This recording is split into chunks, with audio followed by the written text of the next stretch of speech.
وعلیکم السلام ورحمۃ اللہ وبرکاتہ۔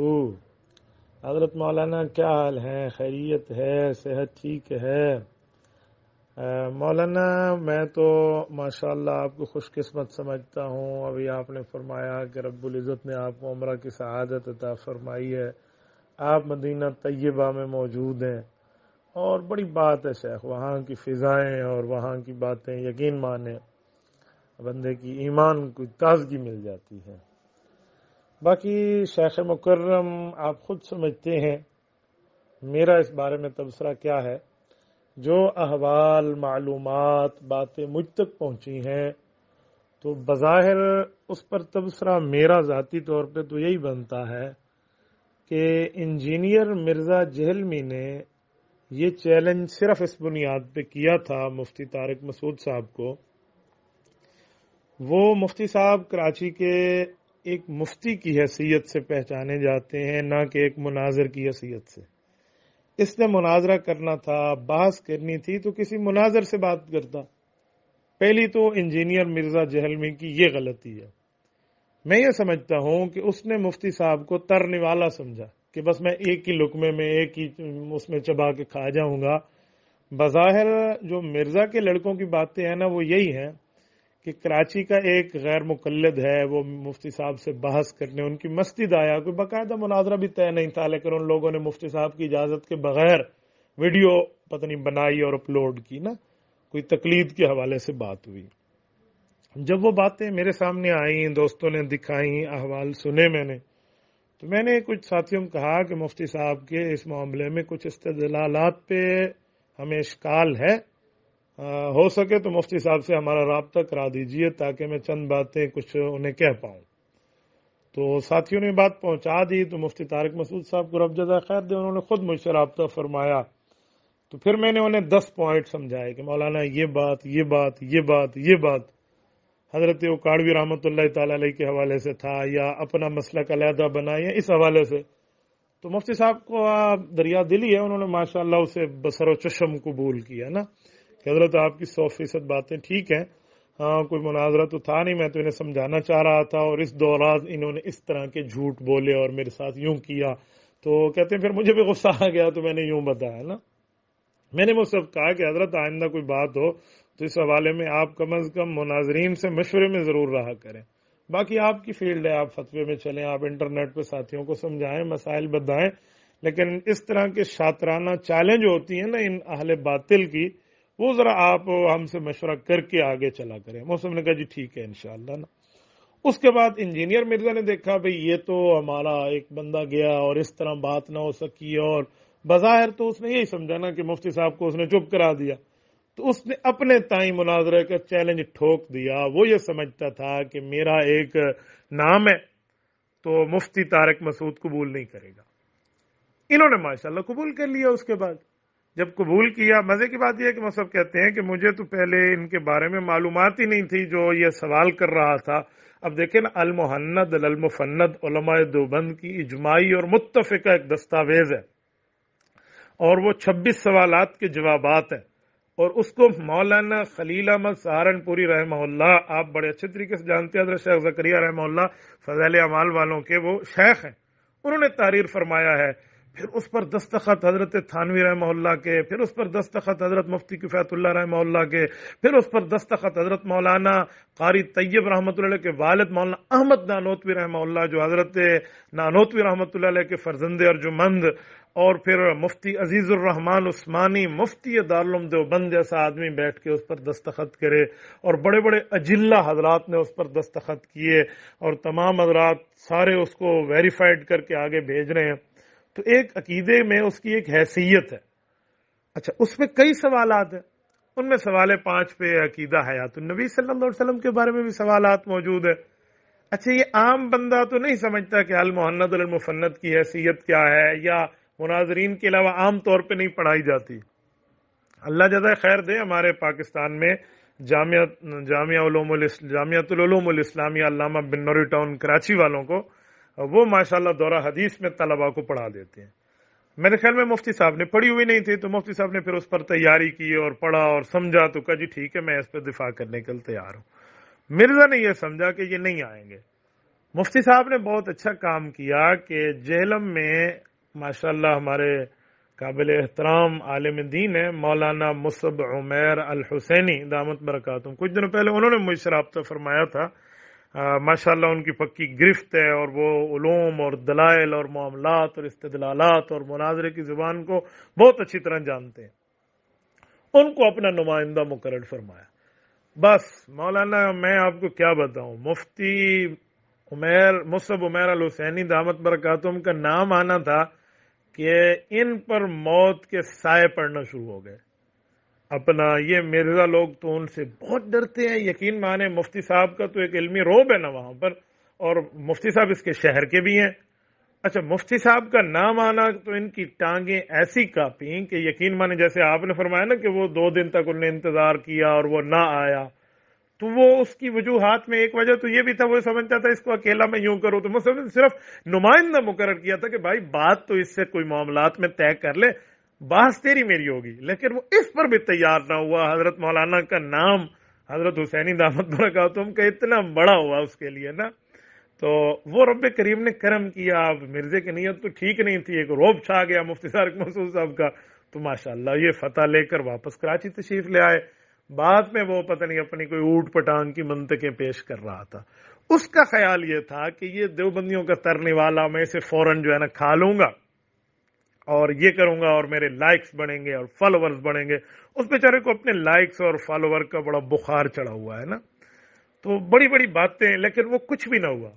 وہ انما صنعوا کید ساحر، قرآن کریم کہتا ہے نا موسیٰ علیہ السلام کے مقابلے میں فرعونی آئے نا، تو وہ جو جادوگر تھے وہ ان کی جادوگر کی چالیں پڑ گئیں ان کے الٹے پہ۔ اب مرزا کو میں فرعونی تو نہیں کہتا، بظاہر تو ایک کلمہ گو ہے، خود کو کہتے ہیں کہ جی ہم مسلمان ہیں، لیکن ان کا حال صرف اس مسئلے میں ہوا وہی کہ ان کی بھی چالیں ان کے الٹے پڑ گئیں، اور پتہ نہیں کیا سے کیا معاملہ ان کو ہوا، اور وہ رب نے ان کو ذلت دکھائی۔ حضرت یقین مانے میں تو رب العزت کا شکر کرتا ہوں، مجھے مفتی صاحب بھی کہہ رہے تھے، مفتی عمیر الحسینی مصعب عمیر صاحب، کہ حضرت جو اس ترتیب پر ہم چلے اور میں نے بتایا، وہ کہہ رہے تھے مفتی طارق مسعود صاحب کو، تو انہوں نے اس ترتیب پہ ماشاءاللہ ساری وہ اپنے معاملے کو پیش کیا۔ تو میں یہ سمجھتا ہوں کہ اگر یہ مرزا مخلص ہوتا نا اور بحث کرنے میں اور سمجھنے میں، تو یہ علماء حق سے رابطہ کرتا اور جو ہے نا کیا کہتے ہیں مناظرین سے رابطہ کرتا، اور جو اس مسئلے کے ماہر ہیں وہ ہم سے بات کرتا۔ یقین مانیے حضرت مرزا جتنی گمراہیوں کے سراغ تک ابھی پہنچا ہے یا پہنچے گا مستقبل میں، الحمدللہ اہل حق پر اللہ نے یہ کرم کیا، میں ان کو کہتا ہوں ہمارے پاس ہر اس سوراخ کا علاج موجود ہے۔ یہ جہاں جہاں تک پہنچے گا نا، جس گمراہیوں کی سیڑھی پہ چڑھ رہا ہے، تو الحمدللہ اہل حق کے پاس اس کی ہدایت کا سامان موجود ہے۔ میں بہت حیران ہوتا ہوں، ان کے کچھ لڑکے بھی مولانا ہم سے رابطے میں تھے، وہ پتہ نہیں ایک لڑکا ہے پچھلے 3 سال سے وہ ان کا رابطے میں تھا، وہ بعض اوقات وہ میں نے شروع میں اس کو بڑے پیار کے لہجے میں سمجھایا کرتا تھا کہ بیٹا یوں نہ کرو، یوں ہے۔ وہ مجھے کہہ رہا ہے کہ میں پتہ نہیں اس طرح، اس کا کوئی نام ہی ہے، حضرت میرے ذہن سے اب نام تو اتر گیا، اس دن بھی اس کی کال آئی تھی اور اچھی بھلی اس کی الحمدللہ وہ پوری رگڑ ہوئی اور وہ یاد رکھے گا۔ میں نے حضرت 3 سال صبر کیا، وہ کبھی کہتا تھا مرزا صاحب کو تیار کر رہا ہوں آپ سے بات کے لیے، مرزا صاحب بات کرتے ہیں، مرزا صاحب یوں کہتے ہیں، وہ اس کے پیغامات لے کر آتا اور مجھے بتاتا تھا کہ میں مرزا انجینئر کو مولانا طارق جمیل صاحب کے پاس لے گیا، میں ان کو پتہ نہیں فلاں کے پاس لے گیا، اور میرے ان حضرات اکابرین سے رابطے ہیں، اور خود کو عالم مولوی شو کرتا۔ وہ بیچارے کے بارے میں مجھے معلوم ہوا کہ وہ تو عالم بھی نہیں ہے، اسے تو قرآن کریم دیکھ کر بھی پڑھنا نہیں آتا، اس کی تجوید بھی خراب ہے، اور اس بیچارے بس وہ کٹیں کرتا رہتا ہے، نقلیں اتارتا رہتا ہے، فلاں عالم کی اس طرح، فلاں عالم کی۔ تو ایک دن اس کی پھر میرے ساتھ پھر جو رابطہ ہوا، تو میں اس انتظار میں تھا کہ چلو یہ آئے تو میں انشاءاللہ اس کی اچھی بلی اوٹ پٹانگ کرتا ہوں۔ تو وہ اس دن اس نے مجھے کال کی، جس بارے میں آپ نے پوچھا نا کہ وہ اس کا جو لڑکا آیا وہ کیا، وہ اس کی کال تھی حضرت، وہ اسی کے شہر کا ہے، لیکن وہ بہت شاطر ہے، وہ کوئی دیوبندی نہیں ہے۔ مولانا میں آپ کو اس پر بھی ایک چھوٹی سی بات عرض کروں، مجھے ساتھی بتا رہے تھے کہ اس کے بعد پتہ نہیں اس نے کوئی کلپ ولپ اپلوڈ کیا، میں تو ان کی باتیں نہ دیکھتا ہوں نہ سنتا ہوں، اس وجہ سے کہ ان کی باتوں میں بھی حضرت یقین مانے نحوست ہوتی ہے، جب تک کوئی بڑی مجبوری یا جواب دینے کا مسئلہ یا اس طرح کا معاملہ نہ ہو تو میں تو ان کی کلپس سے، ان کی باتوں سے صرف نظر کرتا ہوں۔ تو وہ جو ہے نا ہم نے اس کی پوری وہ بات وہ لڑکے لے کر آئے. میں نے کہا یار مجھے لکھ کر دو یہ کیا کہتا ہے, میں کیا اس کی باتیں سنتا پھروں. تو اس میں وہ جو بتا رہا تھا, ہمارے حضرات نے تحریر کر کے مجھے بتایا کہ استاد جی اس میں کہہ رہا ہے کہ میں نے پاکستان کے بڑے بڑے حضرات سے رابطہ کیا, ان میں نام لے رہا ہے حضرت مولانا زید الراشدی دامت برکاتہم کا, جی میں نے ان سے رابطہ کیا, شیخ الاسلام حضرت مفتی تقی عثمانی دامت برکاتہم کا نام لے رہا تھا, جی میں نے ان سے رابطہ کرنے کی کوشش کی, اور باقیوں کی فون کال ریکارڈ پر بات کر رہا تھا. اس میں کاکا خیل صاحب جو ہیں مفتی عدنان صاحب, ان کے بارے میں کہہ رہا تھا, جی میں نے ان کو کال کی. ہمارے وہ پاکستان کے ماشاءاللہ استاذ الخطبہ ہیں مولانا عبد الکریم ندیم صاحب خانپور رحیم یار خان والے, تو ان سے کہتے ہیں میں نے رابطہ کیا اور ان نے مجھے یوں جواب فلاں پتہ نہیں بہت سے حضرات کا نام لے رہا تھا کہ میں نے انہی حضرات سے رابطہ کیا. تو سب حضرات سے رابطہ کرنے کے بعد مجھے لوگوں نے کہا کہ مفتی عبد الواحد قریشی صاحب سے آپ رابطہ کریں تو وہ آپ کو اس کے بارے میں سمجھائیں گے. کہتے ہیں میں تو بڑے زام سے رابطہ کیا, میں نے یہ کیا وہ کیا. ہاں مفتی صاحب میرے ویڈیو دیکھتے رہتے ہیں. حضرت واللہ جھوٹ بول رہا ہے, میں نے کبھی اس کی ویڈیو کو نہیں دیکھا. یہ واٹس ایپ بھیجتا تھا تو بعض اوقات واٹس ایپ بندہ کھول لیتا ہے تو اگلا سین پہ سمجھتا ہے کہ میری چیز دیکھ لی ہے, حالانکہ وہ دیکھی نہیں ہوتی. وہ میسج ہوتا ہے ساتھ والا پڑھ لو تو اوپر والا ایسے لگتا ہے جیسے اس کو سین کر لیا تو اس نے دیکھ لیا. یہ بیچارہ اس طرح کے معاملات میں مبتلا تھا. تو میں نے تو اس دن اس کے ایسی صرف بات شروع کی کہ عقائد کے ثبوت کے لیے اگر صرف قرآن پاک ہے تو آؤ اس پر ذرا بات کر لیتے ہیں. مولانا اہل علم تو سارے جانتے ہیں کہ عقائد کے ثبوت کے لیے کیا کیا چاہیے, کیا صرف قرآن پاک ہے؟ اچھا اس پر حدیث متواتر اور اجماع امت کی تائید کے معاملات اور یہ ساری چیزیں.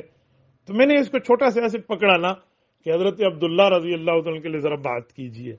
تو وہ تو ایک ہی سوال میں مولانا پتہ نہیں کچھ 7 منٹ کی بات ہوئی. یہ بیچارہ ایسے آئے بائیں شائیں کرنے لگا کہ واللہ اللہ مانو واللہ فیض. اچھا مجھے اگلے دن ایک ساتھی نے بڑی مزے کی بات سنائی. ہمارے پاکستان کے ماشاءاللہ ثنا خان مصطفیٰ صلی اللہ علیہ وسلم ہیں, دارالعلوم کراچی سے غالباً فاضل ہیں, حضرت مولانا مفتی انس یونس صاحب دامت برکاتہم. ان سے اس نے فون پہ بات کر کے ان کی بھی ریکارڈنگ کی اور یوٹیوب پر دی.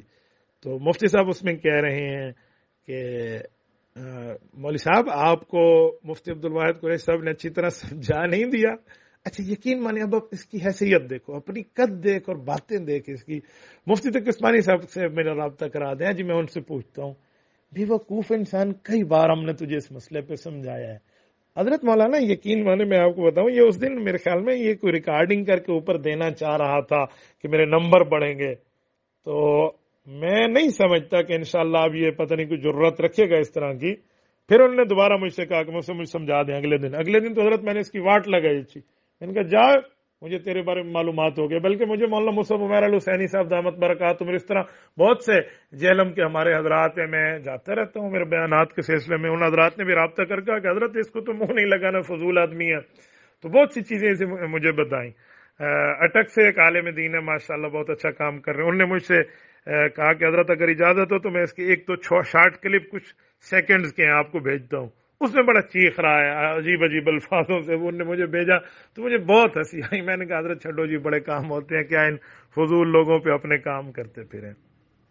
تو مولانا انشاءاللہ آپ بے فکر رہیں. آپ جو فرماتے ہیں نا کہ حرم میں دعائیں, یقین مانے میرا دل خوش ہو گیا آپ کی باتیں سن کے کہ آپ نے حرم میں بیٹھ کے دعائیں کی. اس دن مجھے ہمارے سرگودا سے ہیں حضرت قاری عبدالسمیع دامت برکاتہم, بہت اچھا ماشاءاللہ کام فرما رہے ہیں وہاں شاہپور صدر سرگودا میں. ان نے مجھے حضرت مولانا عبدالحفیظ مکی دامت برکاتہم کے بھائی صاحب, ان کے صاحبزادگان کے اور ان کے خاندان کے بڑے بڑے حضرات سے پیغامات لے کر مجھے دیے کہ حضرت وہ حرم میں بیٹھ کے آپ کے لیے دعائیں کر رہے ہیں. اور اس طرح مولانا ڈاکٹر سعید عنایت اللہ دامت برکاتہم العالیہ جو انٹرنیشنل ختم نبوت موومنٹ کے ذمہ دار ہیں, ان کے بھی رابطے آئے.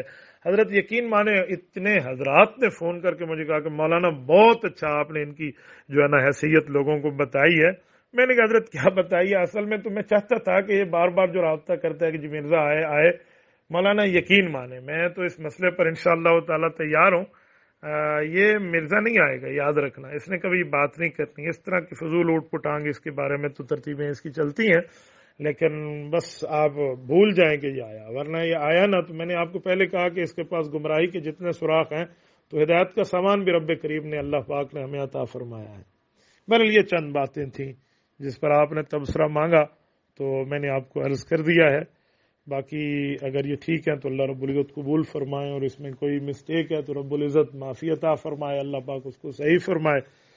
تو چند معروضات میں نے آپ کی خدمت میں کر دی ہیں، باقی اللہ تعالیٰ آپ کو خوش رکھے۔ بات ذرا لمبی ہو گئی، میں انشاءاللہ تعالیٰ ترتیب بنا رہا ہوں، اسی ماہ کے آخر میں اگر بن جاتی ہے کوئی ترتیب یہاں مدینہ طیبہ کی، میری نیت تھی میں ڈائریکٹ یہاں سے فلائٹ لوں، بس وہ ویزے کی کوئی ترتیب سفارت خانے سے جیسے آتی ہے تو میں انشاءاللہ تعالیٰ ضرور آؤں گا آپ کی خدمت میں، بلکہ انشاءاللہ وہ تو مجھے اب بھی یاد ہے آپ کے پاس بیٹھ کے وہ پوری ترتیبیں مدینہ طیبہ کے حوالے سے، اور وہ جو آپ نے ربضہ کا وعدہ فرمایا تو مجھے یاد ہے سیدنا ابو ذر غفاری رضی اللہ تعالیٰ عنہ کی قبر مبارک پہ حاضری کے لیے، تو ربضہ میرے خیال میں حضرت وہ جو مجھے دوست بتا رہے تھے کوئی 400 کے لگ بھگ کلومیٹر ہے مدینہ طیبہ سے، تو ضرور چلیں گے انشاءاللہ، میں انشاءاللہ کوئی وقت نکالتا ہوں۔ امید ہے آپ طبع پر گرانی محسوس نہیں فرمائیں گے، بس چند معروضات تھی تو میں چاہتا تھا کہ آپ کے سامنے اس طرح کی تفصیل سے عرض کر دوں۔ جزاکم اللہ تعالی، وعلیکم السلام ورحمۃ اللہ وبرکاتہ۔ تبارك الذي نزل الفرقان على عبده ليكون للعالمين نذيرا